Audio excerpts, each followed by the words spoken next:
Several years ago, I was using a dating app. It was all fun and games. Sometimes I met people for hookups, sometimes I didn't, and most of the time I didn't even reply to those who only sent me certain types of pictures unsolicited. One day, this guy shot me a message on there. He was and is 4 years younger than me, meaning he was 18 at the time and I was 22. I didn't really consider him my type, but at the same time, I also didn't think it would hurt to get to know him. I mean, looks are just looks, and there have been plenty of times where I fell for a guy not for looks but for personality, so maybe that could have been the case too. I just came out of a pretty toxic relationship that involved lots of cheating and trust issues and insecurity, so I wasn't really looking for a new one, but it did feel good to get positive attention. We started texting back and forth, nothing out of the ordinary, but I realized pretty soon that the part of his personality he let me experience consisted of not more than just being horny. And look, no slut shaming by the way, because I wasn't that opposed to it necessarily. As I said, I just had a nasty breakup and I was looking for fun, but that's beside the point. So I said yes, and we exchanged numbers, agreed on date, time, and place, and then we went back to our normal lives for now. I had a lot going on at the time. It was only a few months until I moved to a different place, so I already started planning for all of that, and not just that, but a friend of mine invited me to come with him on a trip to Amsterdam, which obviously had to be prepared as well since that trip was scheduled 2 weeks before I was supposed to move. Therefore, it comes to no one's surprise that I kind of forgot about the dude, until the day we were supposed to meet up. He texted me a few hours earlier to see if we were still clear. After I scolded myself for forgetting, I told him that we were meeting as planned, even though that would throw my schedule off a little bit. So, I got ready for the day, and I kid you not even an hour before we were supposed to meet, he canceled. I mean, not too big of a deal, it happens that you can't always make it. So we scheduled another day, when he proceeded to cancel as well. Cancellation after cancellation, week after week, 7 different dates. Each time it allegedly was a sick relative or pet. So clearly I took that as he didn't really want to meet me, which would be fine.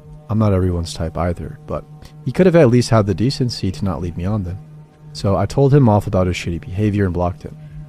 Maybe that was a little of an overreaction, but I just didn't want to waste my time with a guy that seemingly always found excuses to meet me when I could focus on either the moving process, the vacation process, or another guy who was actually interested. But then he messages me on the dating app. How dare I block him? He wanted to meet me, but I was just an unappreciative bitch, I guess. Obviously, after that I blocked him on the app as well. I thought that I had heard the last of him, so I went on with my days. I already started forgetting him after a few weeks. And then another account messaged me. Fake pictures and all, but it didn't take long for me to figure out it was him. He basically admitted it in the first place, so another block followed. Another account, another block. Day after day.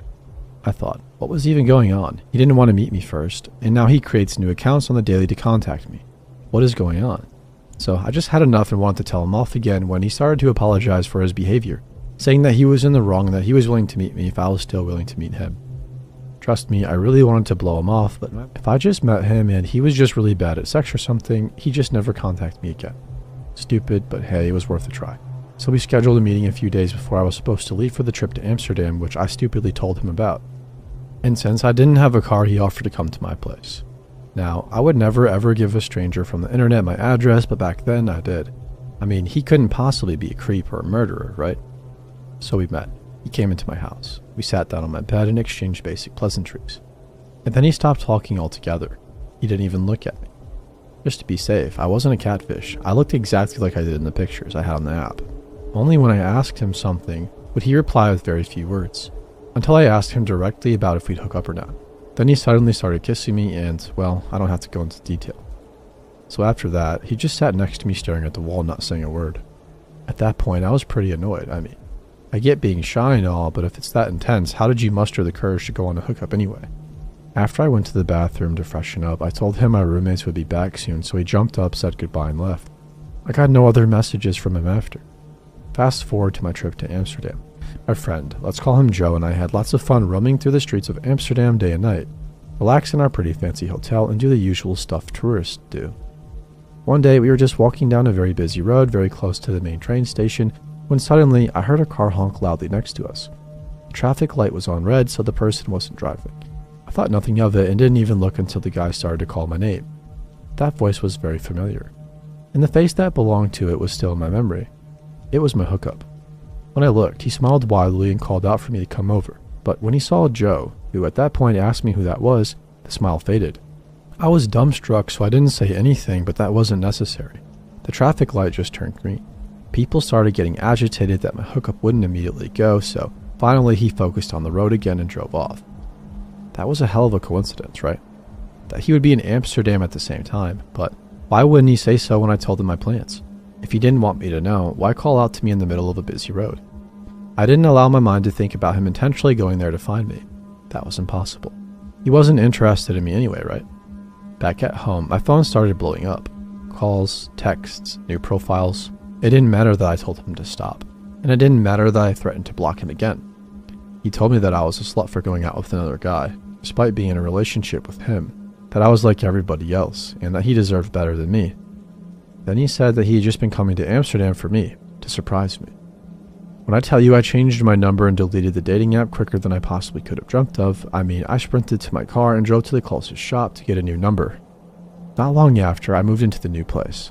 I had 2 new roommates that were both in the same college course as I was. We got along fine and the house was pretty big. One of my roommates inherited it from her mom. The moving went smoothly. I didn't get another text, and I didn't get any messages on my social media, and he didn't even show up to my old place. Eventually, a few months later, I basically forgot again. For more context, the house was in a village. Not even a small town, but a village. There were no shops, no nothing at all. Shopping we'd have to do in the next town that was approximately 4 miles away. My room was on the ground floor. The window of that room was right next to the entrance door when you were looking at the house from the outside. And right beside my room outside was the carport. The ground was covered in gravel, and once anyone moved, the light of the carport would turn on. It was a pretty hot summer, so I sometimes slept with my window open. Wasn't that afraid because once again, it was a small village, and barely anybody would drive through there. So one night I was just sleeping. I even had my back turned towards the window, and then I started to hear someone walking on the gravel towards my window. Immediately I turned around, of course, and saw a guy walking past my window. Though he didn't look inside. He walked to the mailbox and seemed to throw something inside, then he left again. I was stunned for a few seconds, but at least it wasn't a murderer, I thought. So as soon as I could move, I closed the window and kept it closed each night from that point onward. This actually happened a few nights. Somebody would walk to our mailbox in the middle of the night, but nothing was ever inside, at least that I knew of. It was weird, but maybe one of my roommates was receiving something personal that they just didn't want to share. Cut to a few nights later, I was minding my own business when I suddenly heard some gravel again. My roommates had just gone to bed a half an hour ago, and I didn't hear anybody leave, so I thought it was just the mailbox guy. But this time, he didn't walk to the mailbox. He just walked to the carport. I know that because the light turned on. Immediately, I texted my roommates about a guy in our carport. One of my roommates, Sarah, who had her room across the hallway from mine, while Mary, the other roommate, had hers upstairs, texted back into our group chat that we'd meet with weapons at the bottom of the stairs to investigate. I grabbed a pair of scissors I had in my room and went to our meeting point. Turns out my weapons were the most useful since Mary came downstairs with a ukulele and Sarah thought an empty plastic bottle would suffice. After laughing at the absurdity of our weapons of choice, we started getting back in serious mode, going to the side door that led to the carport. Sarah looked through the window of said door but didn't see anyone. The light was turned off too. Just in that moment, we heard someone tampering with our mailbox again. Not gonna lie, I probably peed my pants a little bit here. Immediately, we ran to the front door, opened it and looked outside, but there was no one. At least not that we could see. After a look in the mailbox, which was empty of course, we went back inside. Not even 2 minutes later, I got a text from an unknown number saying how cute I looked in my nightgown. That no makeup even made me look prettier. He hoped that I'd come out alone so we could have some fun together like before I moved. But he was sad to find 2 other people with me. Needless to say, none of us slept that night. The police were called immediately and did a sweep, but nobody was found on the property. He didn't exactly say it, but I know it was that guy, so I filed a report the next day. Nothing really happened with it, but since nothing else happened like that, I thought he got the message when we called the police. Sometimes I still get messages from an unknown number, but they're pretty harmless, and I don't really bother any further when I ignore them. But the fear in the back of my mind that one day he could be back stays, of course. In the meantime, I took up self-defense classes.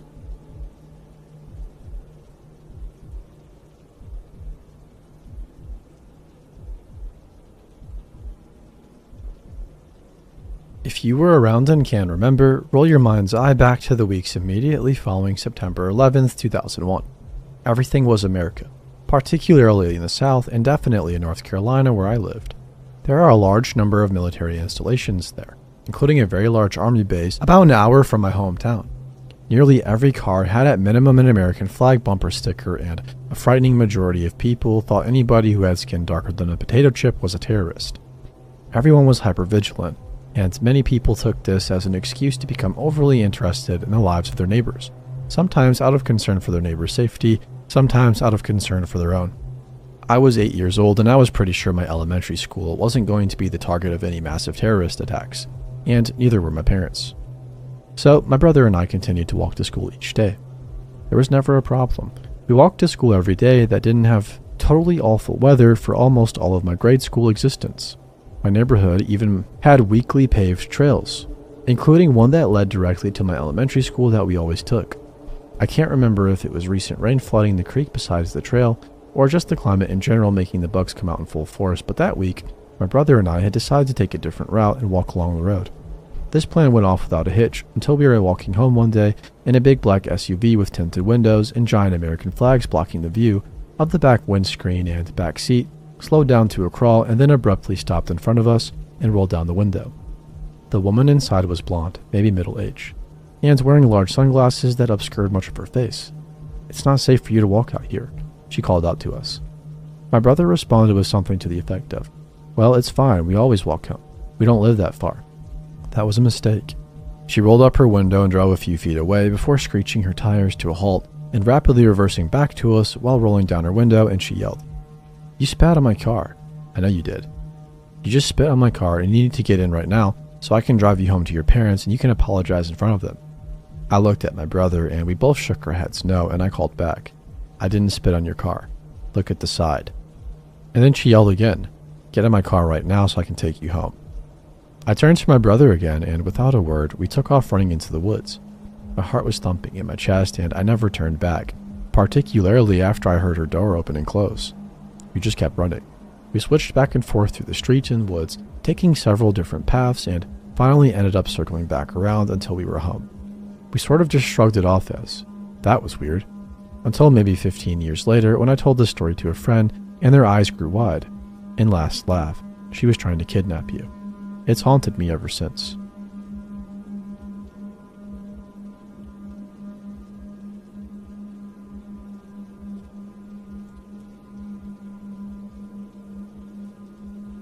I've recently posted another encounter here on Let's Not Meet in regard to something I experienced when working for one of my uncle's businesses, and coincidentally, he ended up calling me this morning.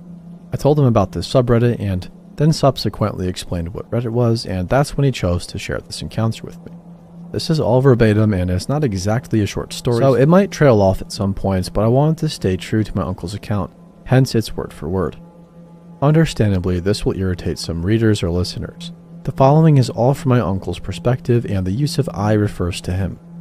This would have happened around 20 odd years ago, a very long time ago now, and it's when your father and I ran that call center, doing the contracting work for various businesses, all within the financial services industry, with roughly around 50 staff, including managers and supervisors, and so on and so on.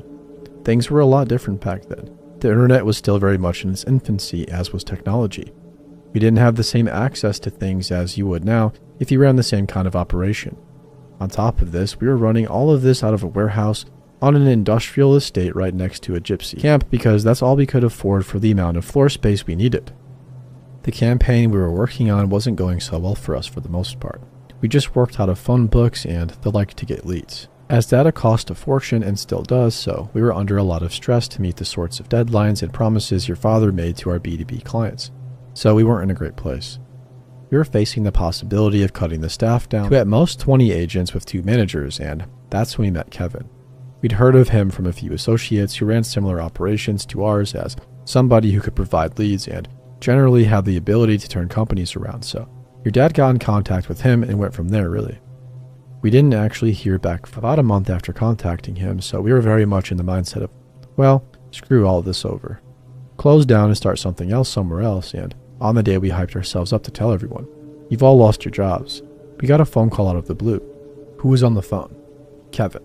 Long story short, we discussed our situation, discussed his situation, gauged his interest, and dressed things up with a little bow on the top to perk him up.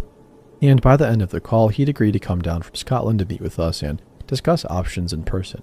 So on the Monday, we met with Kevin in the Hilton, and I didn't like him instantly. I thought he was overbearing, condescending even, and a complete egomaniac, but your father in his infinite wisdom decided to hear him out. And it turned out Kevin had a huge amount of leads from one of his sources in America and needed a team of salespeople to dial them. We'd need to supply 25 agents, and in return, we'd get a fat back-end payment which would allow us to move premises, upgrade equipment, etc. So we agreed, and a contract was written up, and we began our venture. In order to maintain a more hands-on approach to the business and to keep his contacts in the US happy, Kevin rented a flat close to the office and would often visit the office to monitor progress, if you will, which would normally consist of him lurking around with a coffee. It's also important to mention that Kevin had next to no people skills and struck me as either socially awkward or maybe somewhere on the autistic spectrum or something. And soon enough, we began to get complaints from some of our younger female staff members that Kevin would watch them too closely and even hover around the women's bathrooms, which, of course, we had to take very seriously, but we weren't really in the position to piss off the guy who was potentially our savior, so we would begin to hold bullshit meetings every time he showed up to get him off the floor and into the meeting room, which for a time worked, but eventually he would have to take a phone call halfway through and excuse himself. I later learned from one of the managers that he would hold the phone up to his ears and just watch the girls closely, not saying anything, and then follow them into the makeshift kitchen area and press himself up against them, or at least stand very close, to make them have to ask him to move or brush past him. We decided to hold a meeting with the female members of staff to ask them about their concerns and to ask them if we could do anything to make their time at work more enjoyable, deliberately not mentioning Kevin just to test the waters. And one by one, they all had something to say about Kevin. Some were just uncomfortable with his general demeanor, and some had been groped by him even propositioned, which was the final straw really, so we decided to speak with Kevin and cut ties and look at ways to exit the contract when we get an email from Kevin saying he's moving up to Scotland and will only be making quarterly visits, so we were understandably ecstatic that our lead source remains, but contact with staff will be limited, and we believe that no more problems shall arise, and we can wear the caring boss hats who valiantly drove away a sex pest, which would no doubt boost staff morale.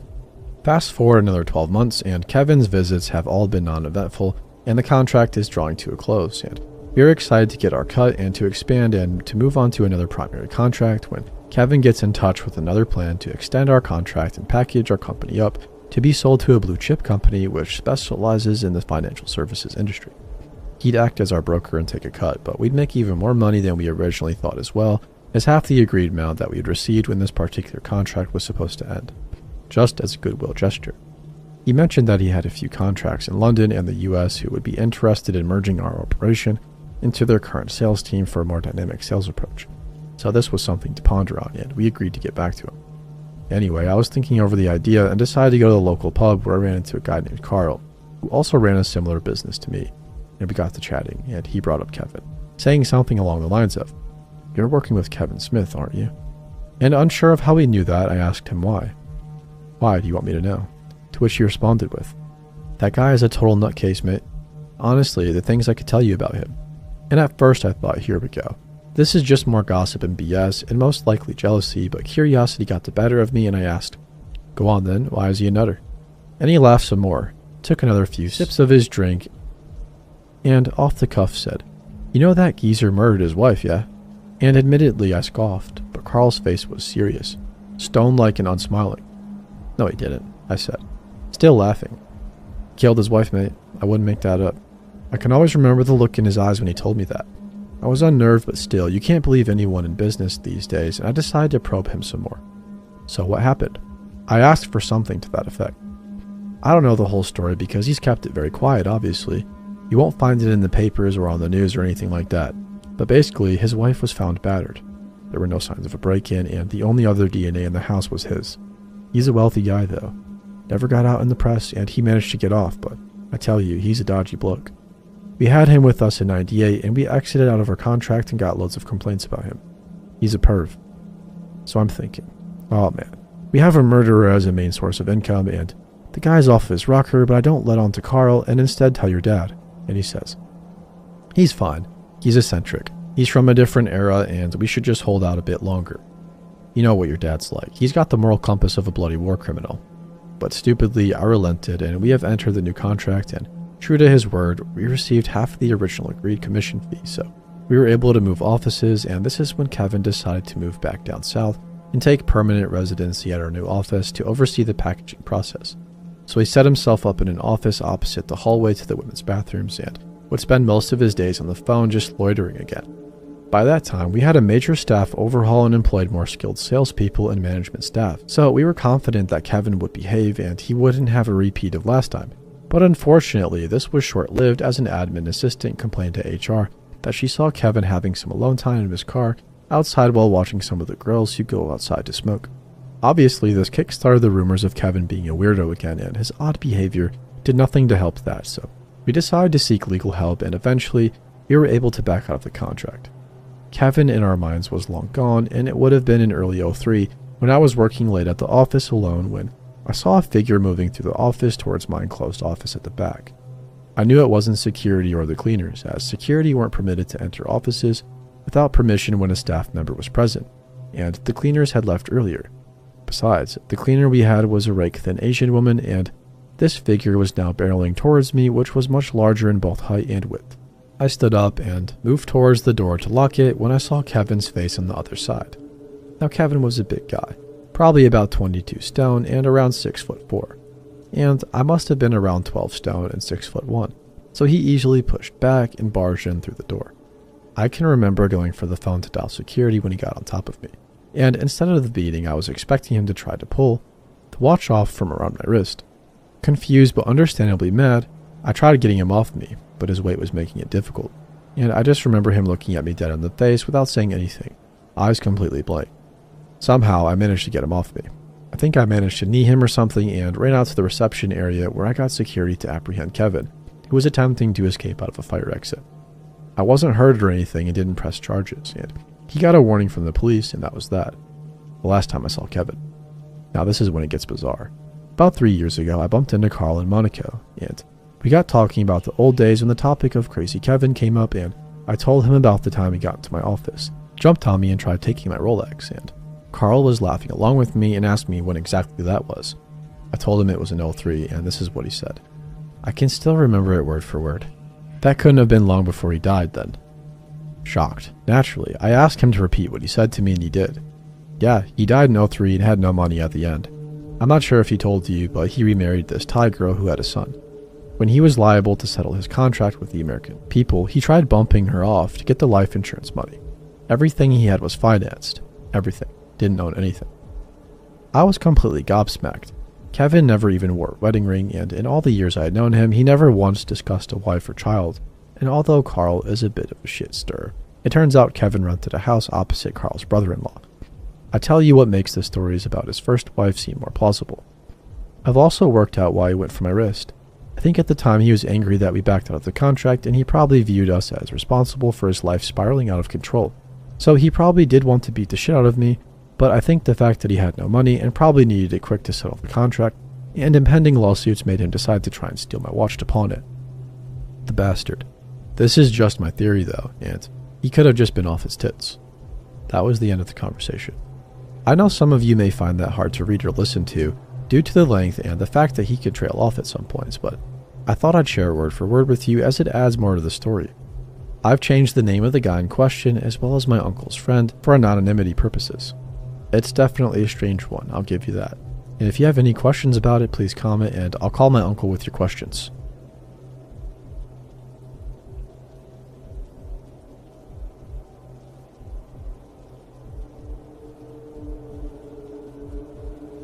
I'm a university student in the southwest of England. I currently live in a house with 3 other girls, only 2 of whom are here at the moment in a somewhat dodgy area.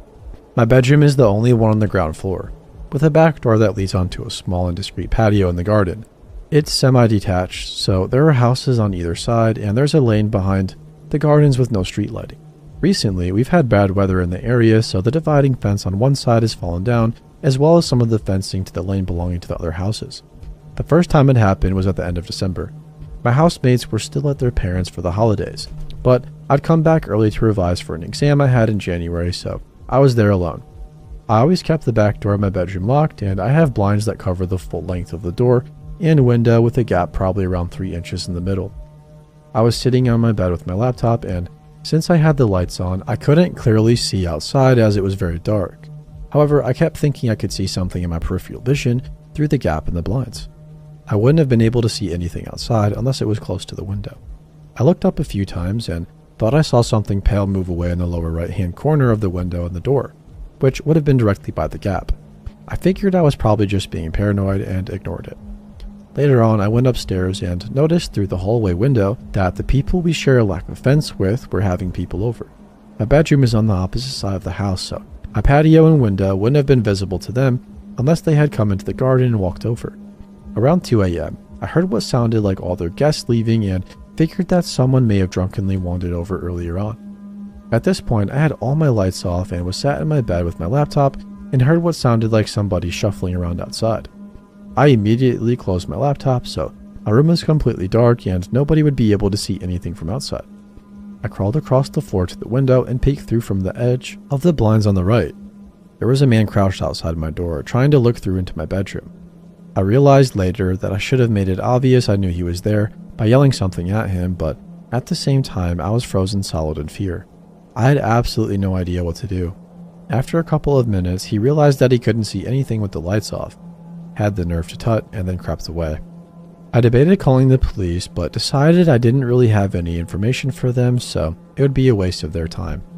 Needless to say, I didn't get much sleep that night, and I had no idea how long he had been watching me. I spoke to my landlord afterwards, and he's had a concrete wall put up between the garden and the alley, but the other fence with the gaps in belongs to the neighbors, whose landlord is in America and apparently impossible to get a hold of. So currently, there's still nothing securing our garden from next door and the lane. 2 nights ago, my boyfriend and I were in my room sitting on my bed and watching Netflix. Since the first time it happened, I've been massively paranoid and had nightmares about it happening again. So at first, I thought I might be imagining it. However, this time, I distinctly saw the upper right part of a face peering through the gap at us. He was wearing dark framed glasses. Immediately, I froze and whispered to my boyfriend that I could see someone, and I definitely wasn't imagining it. And don't move until we figure out how to react. He insisted that we could leave the room, and I went upstairs to the landing window and saw somebody walking off down the lane, but there was no one else in sight. Whether or not it was the same person, I'm not sure. I was quite upset that it had happened again, but thought the likelihood of him coming back twice in one night was rare and decided to talk to my landlord in the morning. We managed to hang a coat up over the gap in the blinds so you couldn't see into my room at all, even with the lights on. My boyfriend had work in the morning, so he left around 11 p.m.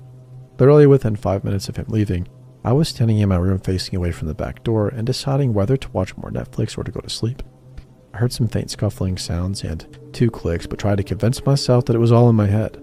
It occurred to me a few minutes later that the clicking sound was the noise the door handle makes when somebody tries to open it and it's locked. As this was dawning on me and I was about to react, whoever was out there tried to pull my window open.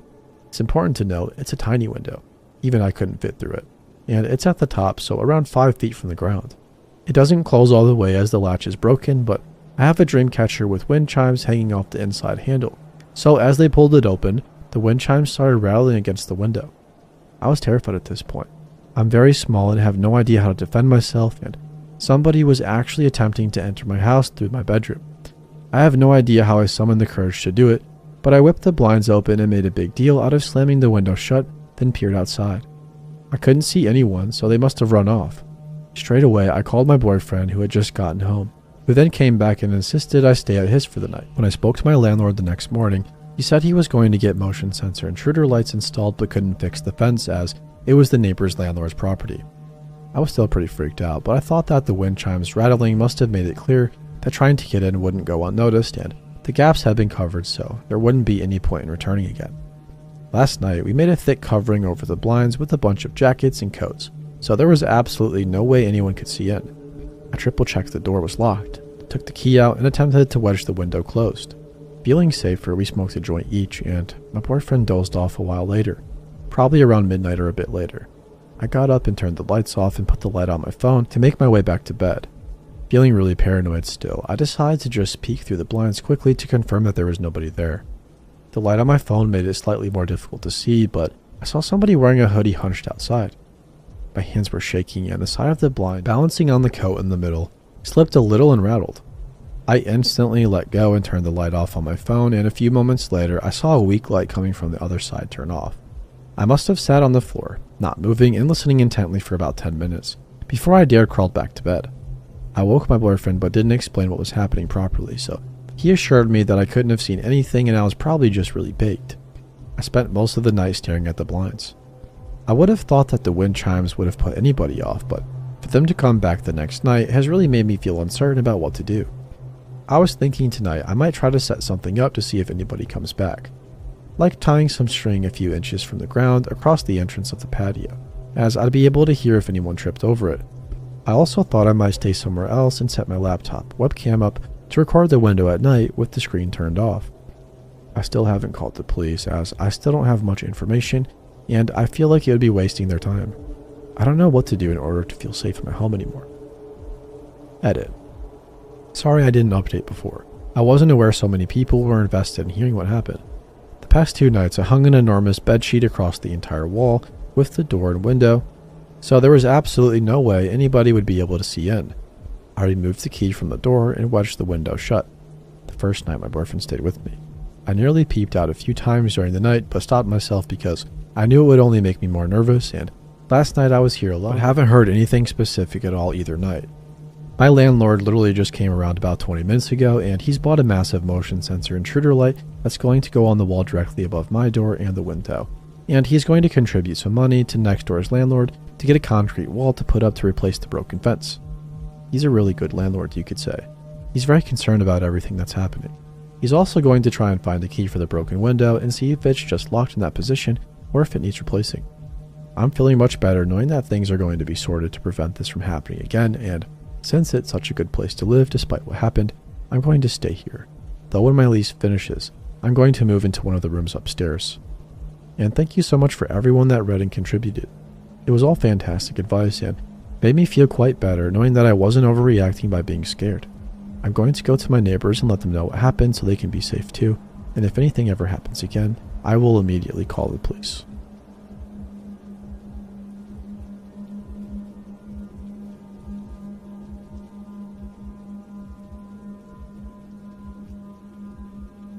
I work in a nice place in the downtown part of my city. The place I work is upscale, but in an up-and-coming part of the town. It's still pretty rough at times with a lot of homeless and desperate people hanging around. I'm a 5'11" male, not a big dude at all. One night, I get done with my shift and go to sit at the bar for a quick drink before I head out. All night, wild things have been going on. Sirens, cops everywhere, way more people out than normal. Full moon type of stuff. So, as I look outside and I see a bunch of clicks at the corner of the intersection I walk through to get to my car, no big deal. I try not to think much of it. They normally leave me alone. I finish up and ask for my tab, then pay it.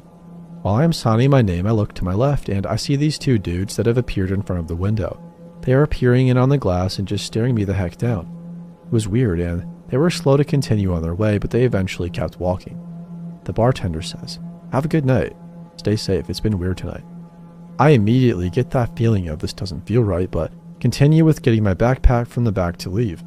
As I am walking out of the front, there are 3 decent sized cliques of, I don't want to assume and categorize people without knowing, but it's happening.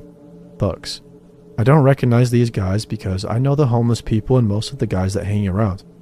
I knew none of these dudes. I start out down the sidewalk to the left and then I cross the street. I see one of the guys that was staring at me in group 2. He grins at me. The other one who was with him when staring at me is down the street on the opposite side in group 3. The guy in group 2 yells something to the guy in group 3 and then also says something to group 1. They are just now looking at me like I am a wounded animal, and they are a pack of lions about to suit up. I try to ignore the metric ton of anxiety I am feeling and continue to walk my way down death row. At this point, I picked up my pace to a swift walk. I keep looking in the reflection of the windows to my right to see if they are behind me, but they are not. I continue my walk and now I feel like I'm in the clear. I feel this little bit of relief that I made it past. I am 3/4 of the way up the block and I hear a scuffle behind me. I get to the corner and turn my head to the right to see what's going on. I might as well have been staring death in the face because that's what it felt like. I felt like Frodo with the ring being chased by those dark horse riding things. That dude from the second click is right the heck there. He was behind me with his crew running up behind him. I don't know how, why, or what possessed me to swing, but before he could say anything, I threw a swing and connected. He gets knocked down, and I know I didn't hit him that hard. I don't know if he was just surprised by the fact that I did that, but he fell down. I then turn into Usain Bolt and tear my ass to the car. If somebody were clocking my 40-yard dash, I would have qualified for the Olympics. I hightailed it to my car, grabbed my keys, and thankful for automatic locks. I hit the button and unlocked it before I got to the door. I can hear all of the pieces of crap turning the corner as I am almost to my car. I can't really pick up what they're saying, but I imagine it's something along the lines of, "I'm going to gut you like a pig." These dudes were on a mission to make me eat shit. I reach my car and frantically toss my bag in, sit down, and shove the key in the ignition. I am so thankful that real life isn't like horror movies because mine started up on the first try. As I slammed on the gas, I looked in the rearview mirror to see 6 or 7 of them just shy of reaching my car. Not more than a day later, I was on Facebook and somebody posted an article from the local news that a younger gentleman was killed, a block and a half from where I was. I don't know why or how, but I am so thankful to have lived through that.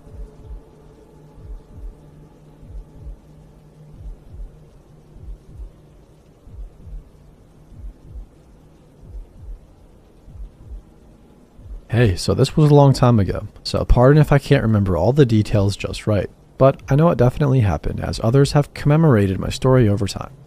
When I was in 2nd grade, I needed the bathroom, so I asked if I could go. The teacher gave me permission and I walked to the end of the hall near where it opened up to the playgrounds. We had legitimate lockdowns because of the danger in that area, especially since a big old gate was always open, even when the school was closed, on the edge of the playground near where I was going to do my business. As I turned into the bathroom, I could hear a man's voice harshly scolding somebody with some curse words. Now this was really odd because I was a girl going into the girls' bathroom, but I thought nothing of it and walked in, like the stupid kid I was. I saw a man sitting in the center stall with the door open, on an earbud. He looked up and saw me, and in that moment, I could tell something was wrong. His pants were down and his hand was pressed harshly to his head. His eyes looked crazy and he reached out to grab me. I jumped back a bit and he sat back down on the plot, his fist clenched. After that, he looked up at me again with an enraged expression and made a flurry of hand motions, screaming at me to get out. I ran outside and waited by the doorway waiting for him to finish, thinking he needed privacy and was just frustrated and embarrassed that I had caught him with the door open. I waited. After all, I still had to go. Time passed and he never left, just cussing and muttering angrily under his breath as I listened to him. I would have left and gone back to class, but at that age I had developed a freeze response to intense situations. My friend eventually came to get me, saying I was gone too long. I went back despite still needing to go, and I figured out I had been staying there over a half an hour, waiting to use the bathroom. When the teacher asked, I told her, and like the rest of the irresponsible teachers at that school, she just ignored it and said I was lying. I would have passed this off as just my imagination at best, or just a man having a bad day at worst, had it not been for what happened a year later. A woman I had never seen before came to talk to me about this man I had seen. I told her everything I could and asked, "Why so long? This happened a year ago. Why not interview me then?" She gave a nervous laugh and said something along the lines of, "More brave kids telling their teachers about this man, so it likely wasn't just my isolated incident that caused her to ask around about this guy." Looking back on it, I get the feeling the situation was likely much more serious than I was made to believe by my friends and teachers.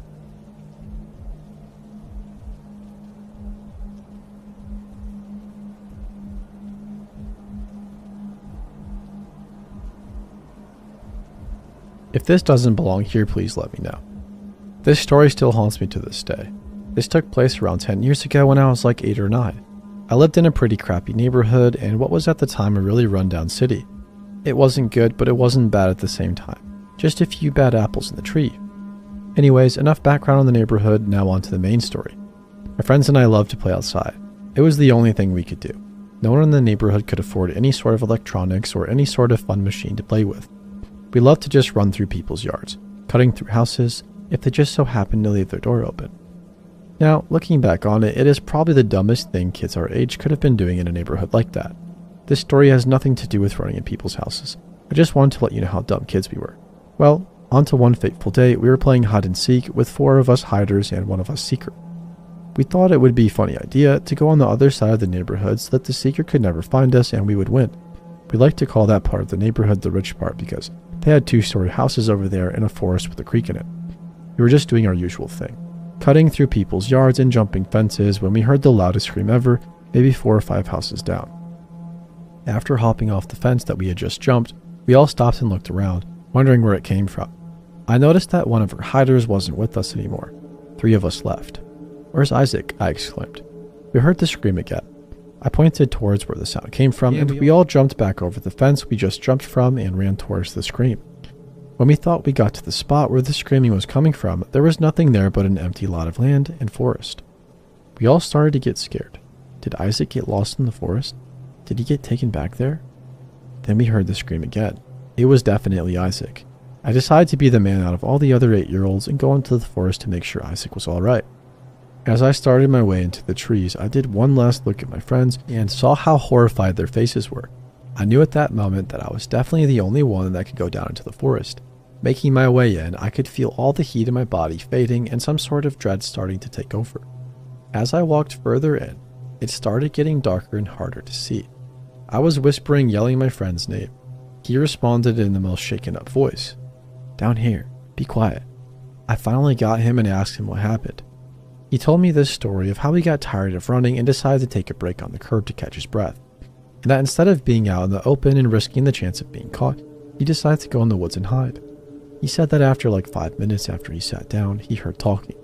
Nothing that he could make out, just random nonsense. He looked around to see a man in a black hoodie hiding from a tree on the other side of the creek staring at him, but the man took off before my friend could even get up to run away. And this is where he said he started screaming at the top of his lungs and hid somewhere else in the forest, which is where both of us are now hiding. And I kid you not, as soon as he told me this, we heard a twig snap. We both look up to see the man looking for us in some of the shrubbery on the forest floor. I couldn't make out any facial expressions or anything on his face for that matter. I could see that he was holding some sort of blade. I couldn't tell if it was a stick or a machete. All I knew was that we needed to run. So when he turned his back, we got up and started running. We didn't care how loud we were. We just knew that we needed to run. We got out of the forest and told all of our friends to run as fast as they could down the street. We kept running until we got to the other side of the block, and we all turned around to see the street empty. No one. Not a single car, and from a distance you could hear a roar or like a very loud engine. Shortly after that initial roar, a silver 2000s Mustang with the darkest windows comes peeling around the corner faster than I've ever seen a car go, heading straight toward us. I've never had my body tighten up like it had at that moment, when I knew it was the same guy from the forest. I told all of my friends to split and run into people's yards to hide.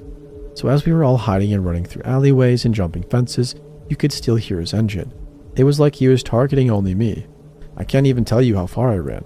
I got to the point where I didn't even think I was in my neighborhood, but still, I heard his engine coming up on me, so I ran more. I was exhausted. The sun finally started to set, and I could hear his engine fade, almost like he had forgotten about me, or had just given up. I started making my way back home scared shitless, checking my back every so often to make sure I wasn't being followed. Once I made it home, I went right to bed to cry myself to sleep. And for months after that, that 2000 silver Mustang would follow us, stalking every corner that we played on. We'd see it at our school and at the grocery store. Heck, it could have been a coincidence that our little minds are not perceiving things around us, but either way I think he was stalking us. Nothing actually came of him following us. He never did what he did the first day, but it was still so scary seeing that car everywhere we went. I didn't know what to or how to tell my mom, so I didn't, and I still have it. This story is for the people on this sub and my 4 other friends. Funny enough, the seeker didn't know what happened until the day after when we were at school and we told him. He still doesn't believe us and says it was to go inside and have him looking for us all night.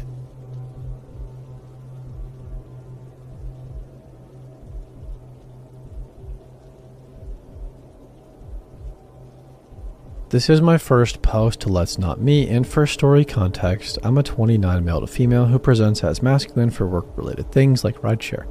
Basically, this means I don't generally get tilted by people calling me he or him because, well, I don't pass. Anyway, so I use both apps, Uber and Lyft, and your girl usually doesn't have any problems. The riders are generally pretty nice and or quiet, and honestly, I enjoy giving my rides. Not a lot of money, but enough in between paychecks at my big girl job to be enjoyable to do when I can. However, as I was cruising off from a ride, I got a new request for like $20 to $30. Not uncommon, but sometimes that means it's far as shit. This one was only 45 minutes, so not too bad. Plus, money. So, I'm driving to the pickup pin, and it's at decently fancy Japanese grill, and a kind of rundown dispensary. I park out of the way of traffic and hit a ride. 2 minutes. No one. 3 minutes. Somebody walks up and she gets to my door. Here's where the scary stuff starts. She doesn't immediately open it. She reaches for the handle, sure, but then she proceeds to lean completely forward against my rear passenger door and laugh. She's laughing into the pain. Then she bends all the way backwards to the point her legs are almost 45 degrees with her torso. She opens the door and apparently my last rider left something in the back seat and she stops laughing and starts snickering.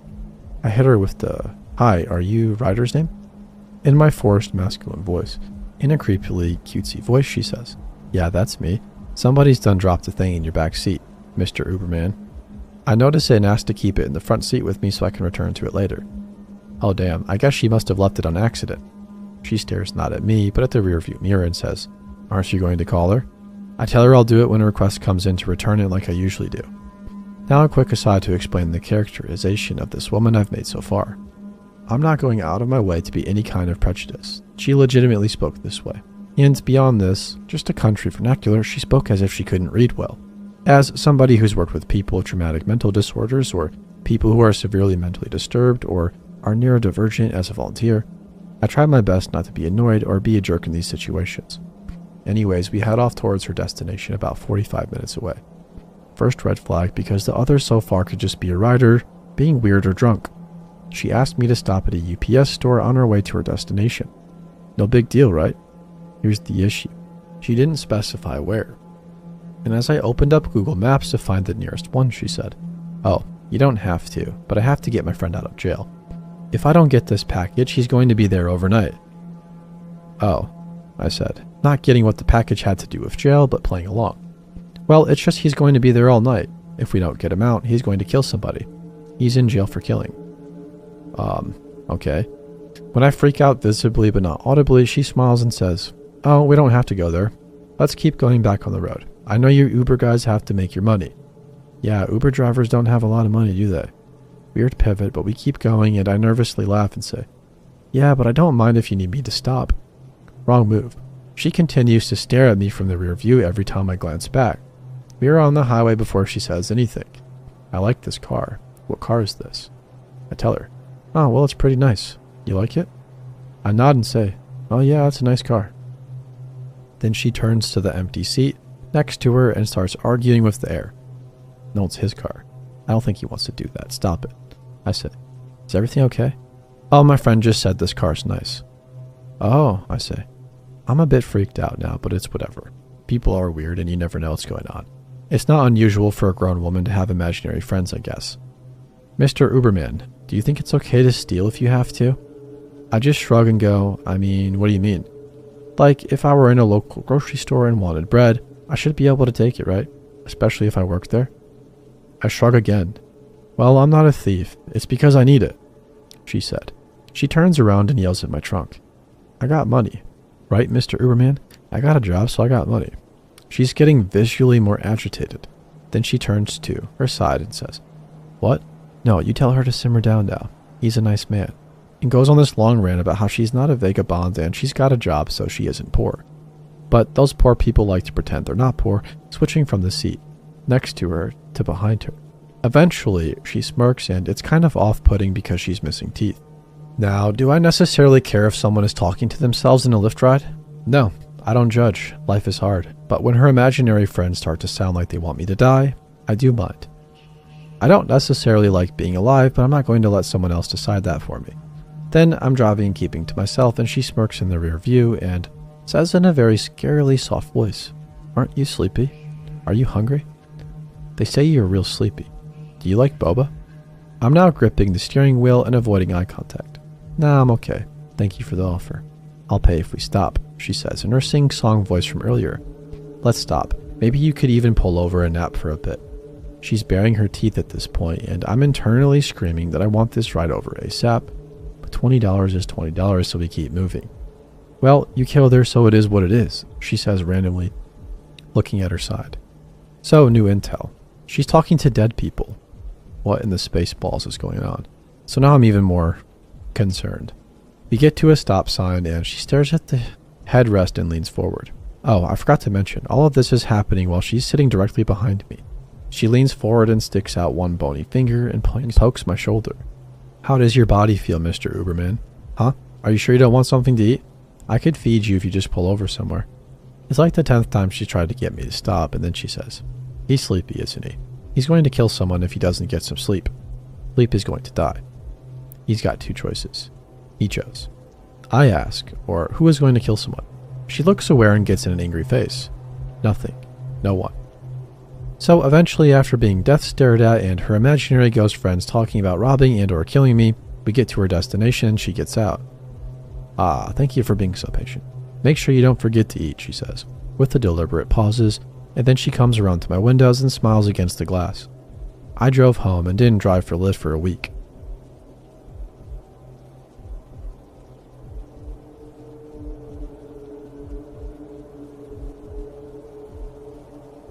So this is a true event that may appear more humorous than creepy, and to a degree it was, but it was also a very tense situation, as witnessing someone snap right in front of you is unnerving and unpredictable always. Years ago, I worked in the home office of a large corporation. Their building campus consisted of a few buildings and also leased out office space to several other companies, law offices, etc. So generally, everyone around the building campus wore professional attire, and there were a lot of unfamiliar faces coming and going. One day at lunchtime, I, as well as many other people, was outside in the building's courtyard, enjoying the weather, sitting along a large statue that had a seating wall all around it. Suddenly, this heavy-set older man with a thick mustache, who reminded me of a large walrus, comes out of the main building's lobby in a nice suit and tie. So he looked generally just like everybody else around, and nobody expected what would come next. He walks straight and deliberately towards the statue area, and aggressively throws his briefcase towards the people sitting on it. Luckily, it fell short of striking anyone. Some people yelled and got up immediately and scattered away. He then approaches others still sitting there and starts angrily singing parts of Sinatra songs and other show tunes at the top of his lungs. He had snapped. He was getting in people's faces, screaming some of the lyrics to New York, New York, Yankee Doodle, and Hello Dolly. There was no smile, no look of comedy. He just had this look of rage and hate on his face. This made me wonder if he was just fired or had a terrible meeting, and now he was taking it out on everybody in his path. He scanned the people sitting there, and if he caught anyone laughing at his singing or making eye contact with him, he would get in their face, shout screaming these lyrics with a demented look on his face. I wasn't sure what to expect, if he was going to eventually attack somebody or somebody was going to hit him for his demeanor. He just kept it up and was screaming these outrageous songs as he paced back and forth, looking for somebody else to randomly scream at. I continued to sit there quietly and was trying to avoid eye contact so he wouldn't come up to me, but instead I was confused, concerned, and on guard, and to some degree, enjoying every minute of this strange spectacle. I almost laughed at the absurdity of this, as his singing sounded ridiculous. Every person he confronted just cautiously walked away from him as he shouted in their face. He just finished one of his angry songs, and there was a facilities worker who always reminded me of the rapper Eazy-E, just watching from across the courtyard while he was working. As soon as the angry guy took a pause, the facilities guy quickly did a loud "la la la" in an operatic manner in response. That angry dude turned around so quick to see who was mocking him, and the facilities guy played it off pretty good, pretending he was just cleaning. The angry singer was shouting, "Who did that? I'll break your jaw," all scanning the people in that direction to see who to confront. Soon after, the building security or police came and took him off the property. At times, when I hear about somebody who snapped and gunned down people at a workplace, it makes me wonder if things would have gone worse than this had he been armed.